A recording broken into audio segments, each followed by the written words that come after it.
by the first thing on Tuesday morning, everyone's dislocated in their thinking and their decision making. None of it adds up.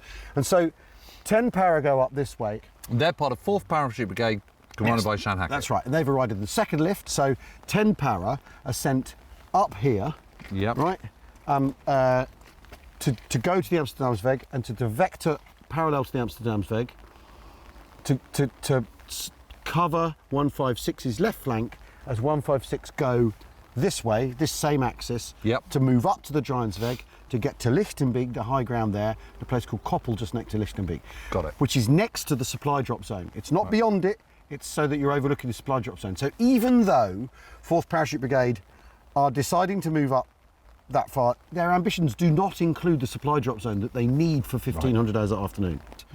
They're commanded by Lieutenant Colonel Ken Smith, with a Y. Yes. And he's a rather like, one of these sort of laconic fellows. There's a moment where they're up on the road and there's a pumping station on the road where there are tanks lagered the other side. And he sends a patrol to see if they can flank round it. And the lads, they get there and they suddenly realise it's full of tanks and think, well, we better get out of here. They meet another German patrol as they're trying to exfiltrate, have to run away basically. Come back across the Amsterdamweg, right? And Smith decides the only thing they can do, because they haven't got their anti-tank weapons, they've been left behind, they lose one. What they're going to have to do is rifles and Sten guns. Lie in wait for the tanks to come on and then get them with sticky bombs and stuff, right? Wow. Right, and with Piats. Okay. And he decides that's the best option. The Germans don't fall for it, right? And then there's suddenly a massive explosion and the roof of the pumping station is blown off. And Smith simply says, well, the landlord won't like that. But 10 para basically, God, I love them. One of their companies gets up to so on the corner of the Giantsweg and the Amsterdamsweg, there's a roadhouse, an inn, and the Germans are on the roof of that. They're holding that, and the guys get within 20 meters of that and really have a bad time of it. They're held on the road, and when the order to withdraw is issued, so basically, the battle in the woods is clearly going wrong, and Urquhart, that's over there, and that's over there, and it's over there. And Urquhart says to Hackett, "You need. Actually, I'd rather you weren't doing this." He's trying to get things back under control. So you need to consider withdrawing. Goes to see him, scrambles over the railway line. So Hackett's brigade headquarters is a little further along that way in the woods, in the trees. But a bit further along. So beyond the road. So much drama happens on this one little strip, right? Amazing, isn't it? And Urquhart climbs over the railway line, scrambles over over the tracks and back down, and finds Hackett. And says, "You need to think about rethinking this." Urquhart hears, he gets warning that there's an armoured division coming to Wolfheath, as one of the rumours. Like, well, whatever. So he says to Hackett, "You got to get out." I mean, one of the things that because the terrain here it's got the same characteristics. It's changed. The woods have been, because these are managed woods, it's all changed a bit. But what you see here is the problem if you're 10 para and 156. You've got to manoeuvre over a wide open spaces, up to higher ground with a tree line. If you're a Lancer in field grey, you disappear in and out of that tree line without any problems, right? Yeah. So it's all very, Well, there's only one thing worse than fighting in towns than fighting in woods. Fighting woods. And Louis Hagen, the glider pilot, he writes all about, you suddenly you're in a clearing and they can see you, and then you're incredibly exposed. Then you go into the woods and like you're gone again. You're gone again, and they're gone again, and you don't know what's going on, and you lose cohesion. But round the corner here, and this is why we stood in this drizzle, because this is one of the most amazing things in the Arnhem This is battle. a little bit of good fortune. Tiny, literally a crumb, light at the end of the tunnel for 4th Parachute Brigade. Because, and I'll tell you what, like, subscribe, comment, right? Because this is the most amazing moment to comment on in what happens to 4th Parachute Brigade on Tuesday, the 19th of September, 1944. This is the most amazing thing. Major Aeneas Perkins, 4 Squadron. Great name. Royal Engineers. His job, of course, is to make sure that the entrances and exits are secure, that the brigade can move cleanly, and as well as guarding the level crossing, which is behind us, or behind the brigade, he finds this. And this really is a culvert. It's not a ditch. It's not a ditch. In fact, it's actually a tunnel. It's a tunnel, really, so It's the most amazing thing. It runs under the railway embankment. And this is the escape line. This is the escape route because You can't get over any other way. You can climb over there, when but we you're were not- on the landing zones, the drop zones, one of the things we talked about is how parachute battalions can't operate without their transport, without their guns, Yep. without their jeeps. Yep. You've got casualties. You've got 6-pounders. You've got 17-pounders. Now, some of them are being manhandled up over the railway embankment. It's not high, is it? No. So what are you going to do? What are you going to do? You're going to let the tyres down on a Jeep? A bit. You're going to lay it down so it's heavy down on its shocks, and you're going to scrape your way through here to salvation. Yeah. The Germans don't know about this. They don't. No. They've just not found it. No. So the headquarters. I suppose that's because Sepcroft's mob have only just arrived. Yeah. So brigade headquarters then fight a defensive action here, Yeah. while a vast crowd of people are going over the railway line, and then the transport's going under the railway line. So how many people are we talking about? Geoffrey Powell talks about a crowd of about 500 people streaming back from the 156. So, but attack line. headquarters is holding them at bay. Yeah, 10 Power are sort of fighting their way back to the Through those trees and whatever. They're going to the crossroads. 156 are coming to here. So by fighting that way towards the crossroads, they're drawing the enemy towards them as well. Yeah. And away from here. Yeah. And I mean, this is the most amazing stroke of luck, finding this and it then being just about big enough for a Jeep. I mean, this isn't tarmacked here as well. This is No, I'm tiled. sorry, because I can't see the roof, I keep thinking, am I going to You're hit going my to whack head? your head on it, yeah. Am I going to whack my head, or am I not? Who knows? And Hackett is personally involved in organising getting the transport out here. Is he? He's right in the middle of it, and he's I'll tell you what, you can't fault him for courage, can you? No, and his dynamism and his ability to lead men. You know, Yeah. Well, John Waddy loved him. Yeah, well, they all love him. But he just makes some bad decisions. Geoffrey Powell really loves him. Yeah, Does he? makes some weird decisions. And here you are, the other side. Oh, freedom! I've made it. Yeah. The crafty craft can. And this isn't to say there isn't the odd German machine gunner this side, No, but you are clear of the fury that is a wall. and the armoured fighting vehicles that are pushing on you, because the thing They're not going to get through. They're not going to get through. 156, what they run into is, and 10 Power is Panzers with anti-aircraft cannon on them. and Okay. half tracks with So now cannon. we're here. Orientate me. Okay. So Wolfie's a crossroad. It's still in that The direction. town is over there. The town is that way. Oosterbeek is kind of that way. Wait, yep. So you've a way to go to get to the perimeter. But what Hackett decides to do, How far have you got? About a mile and a half? less than that. Yeah, okay. You know, Hold on, it's a little. there's a little Arnhem thing.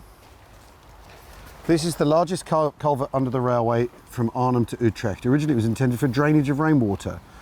In September 1944, inhabitants from this area used to shelter here. On the 19th, this tunnel was used by the British and Polish troops in order to reach their comrades fighting the area south of the railway, taking with them jeeps and artillery. There you go. And of course, that mentions Poles because during the drama of 10 Power withdrawing and 156 withdrawing, the Polish glider element arrives Of course. to land on Johanna Heifer on the drop zone there, on the landing zone there. Right. Because 7th KOSB, 7th King's Own Scottish Borderers, who are under Hackett's command for this point, they're defending that landing zone Oh my goodness. as part of all of this as well. Yeah, of course. And he's been given them Yeah. by Brigadier Hicks when Hicks is in charge for Urquhart returns. He's been given them as part of, but he's not using them as a reserve. They've just factored into defending the landing zone. So they have to withdraw as well. Yes. So you've the men of 156. Yep. You've got the headquarters soldiers, the division, the brigades, KOSB. You've got 10 Power King's Own going Scottish that way. Borderers, It's yeah. like an absolute Mishmash. mishmash. They come out. The Hugger mugger. infantry come over. Geoffrey Powell comes over, Yes. and it's in a glade down It's a here. hell of an embankment, that. Yeah, it is. Yeah. And what it is, right, Jim? Let's say you don't. Let's say 4th Parachute Brigade it isn't decided by Brigadier Hackett that he's going to put that attack in on. What if this is a wonderful shoulder for defending the divisional area, isn't it? Yeah. Yeah. Rather than trying to advance that way north of the railway line, Yeah. you could save some guys up. Yep. but that's not their, you know, there's the aggressive spirit that they want to fight in. But it's not far from here, in a glade not far from here, where Geoffrey Powell finds red berets, of course. Yes. In a supply drop. Yeah. So it's a supply drop of red berets because everyone needed those. Yeah, and 6-pounder rounds, which is the thing the men are also really annoyed about, because they find a container, that brilliant ammunition, and it's 6-pounder rounds, which are no good to them because they're infantry. Yeah. So Jim, this is the Giantsweg, and this road is the other end of the Johanna Heifer open space Yes. that 156 Battalion, 4th Parachute Brigade have been attacking across. And 156... And it's also the road that links the Amsterdamsweg to the Utrechtsweg. Exactly. So right at the top of here is the left turn onto the Amsterdamsweg. Got it. Where the roadhouse is that 10th Parachute Battalion have been having such a torrid time. Yes. And 156 are trying to get across this road to get into a place called Lichtenbeek, some high ground. You can see it's rising again. And there's a feature called Koppel they decide they need to take. A company, Major Potts A company, gets stuck in the ditches alongside this road, right? Now, the Germans are able to use this road because it's so straight. They can park up with a flat gun, fire down it, right? Yeah. And so that's what they're doing. And it's making life extremely difficult for 156. Major Potts, he's a religious guy, evangelical really, and things are going so badly for his company. The officers are being killed. They're trying to get out of the ditch on one side of the road and get over the road. And Pott stands up and goes, you know, basically says the kind of thing, that even though I've led you to death, I commend you to the hands of a greater master, in whom there is a better kingdom, that sort of stuff. Yes, so basically we're all going to die trusting But he God. stands up to do this while the bullets are whizzing around him. Right? Doesn't get hit though. Doesn't get hit. But then he takes his men, they go into Koppel, they get onto the high ground, 8 of them. Yep. They bayonet charge some Germans away so that they're holding the high ground. And then he's shot through the wrist and the leg. Potts is, and that's basically the end of their attempt. And is he killed or is he put in a bag? He goes in the bag, because what happens is after the battle has cleared, the Germans have, basically satisfied themselves. They defeated the Paras. Is he Frost's brother-in-law? He's Frost's brother-in-law. Men come out of the woodwork. His Batman, for instance, appears, and they lay smocks on him to keep him warm overnight. Yes, right? yes. Right, but the thing is, this is one of those moments in the battle. Let's come away from the road a little because it's incredibly noisy, where everything happens kind of simultaneously. So as 10 Para are withdrawing, right? Johanna Heifer, of course, is the reason they need to hold it. The KOSB, 7 KOSB are holding this area. Yes. Is because it's a landing zone. Yes. And so the Poles the Polish gliders come in. The Germans are able to engage the Polish gliders precisely because the Paras are withdrawing. So their flat guns, which they've been firing on the ground, now can point at the sky. And over they go, right? And it's just over there? Supply drop zone is just over there, right? And it's the great tragedy where the crews come in and the men are shouting, "Go away," or words to that effect. And David Lord famously comes round again, goes down and crashes over on the landing zone where the glider memorial is that we saw, right? And that's where he's killed. That's where he gets his VC. Geoffrey Powell, as he's watching somewhere down there, goes, "That bugger just got himself a VC." Right? Amazing. Because everyone sees it happen. Right? Amazing.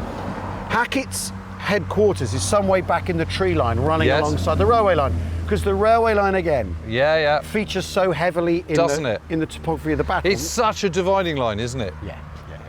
Right, Jim, we've come to the scene of one of the most desperate actions of the Arnhem battle on the Wednesday. Yeah, so this is day 4. Yeah, day 4. So where are we exactly? We're heading back west a bit. Yeah, but we're sort of a few hundred yards, 200-300 yards west of the Oosterbeek perimeter. So that's developing on the end of day 3. End of the Tuesday night, this sort of besieged thumb-shaped cauldron has formed over that way. But these guys are outside it and haven't. So these are outliers. Yeah, exactly. And let's go and have a look at what happens to them.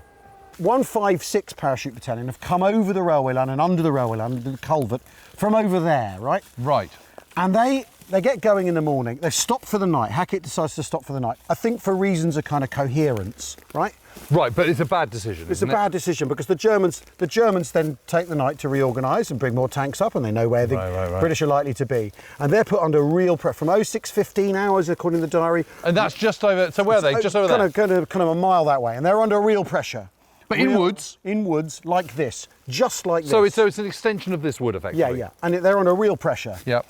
And it's AFVs, you know, they always say they're tanks, but they're probably Stugs or whatever. Yeah. So it's self-propelled guns. Flamethrowers are present. Yes. Some of the stuff from the day before, so half tracks with anti-aircraft cannon on. So it's bad stuff, right? So the bottom line is the Germans have got way heavier weapons than the First Airborne guys. First Airborne guys, who have lost their anti-tank guns. Yep. Who have lost their mortars. Yep. You know, 10th Parachute Battalion. So a few Bren's, rifles, that kind of thing. Bren's rifles, captured MG42s and stuff. 10th Parachute Battalion run out of mortar ammunition in the fighting on the Tuesday. So that's the extent So to which they've already run out? The larder's bare, right? So Hackett knows that Urquhart is at the heart of the Well, he knows that's where division headquarters is because, after all, he went there and had a flaming row with Brigadier Hicks on the you know, early on the Tuesday morning. Right. But the point is, he's heading that way. 0700 hours or 0740. This is on the 20th. On the 20th, 0740. He's ordered. Suddenly, they get division on the radio, on the blower, as he puts it in his diary. Right. Get yourselves into the perimeter. Come to Oosterbeek, right? And he basically goes, it's easier said than done. Yeah, right? I'm completely surrounded. This is pretty difficult, right? But they start pushing, they start fighting, and he says in his personal report, it says the only gratifying thing about the morning was the sheer number of Germans we killed.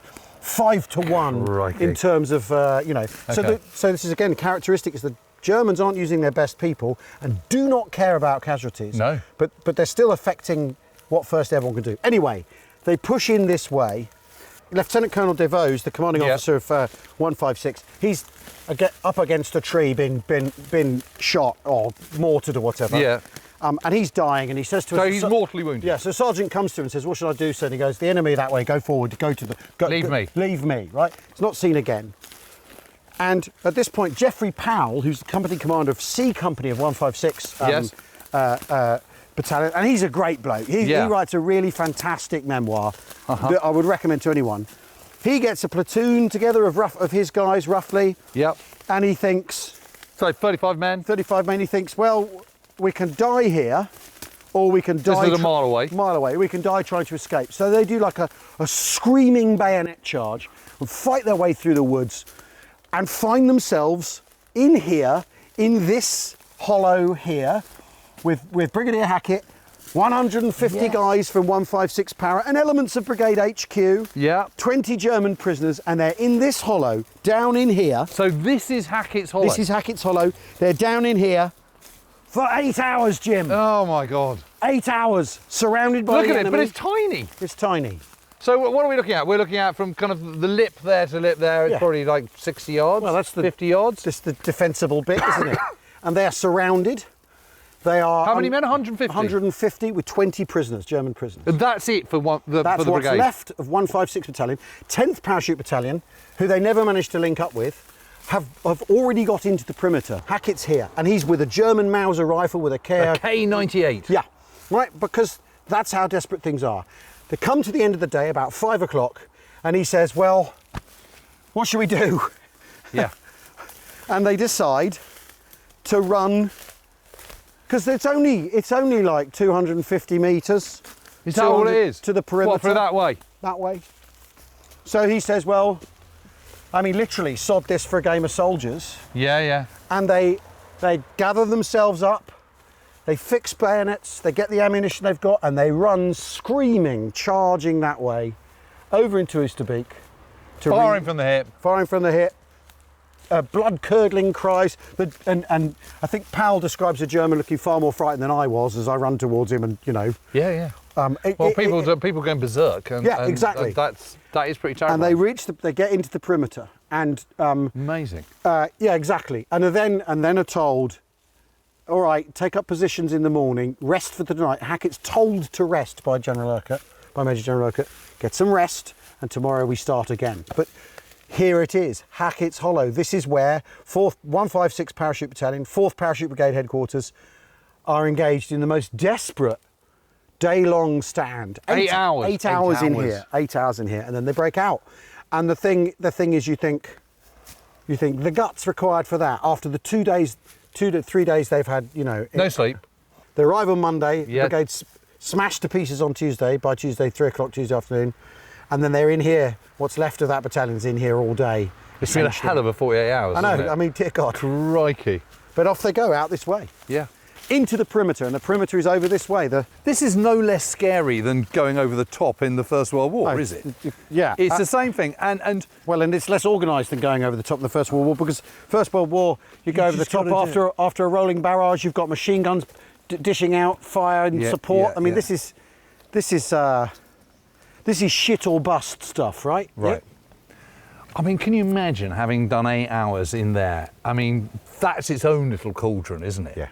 And just imagine the kind of the mental and physical strain you've been under. You've not barely slept a wink, if any, since you've landed on D+1. You come over here and it's absolutely all gone to pot. You've lost loads of your mates, and then you've just spent 8 hours in here being shelled, machine gunned, and then you've got to do this incredible leap of faith.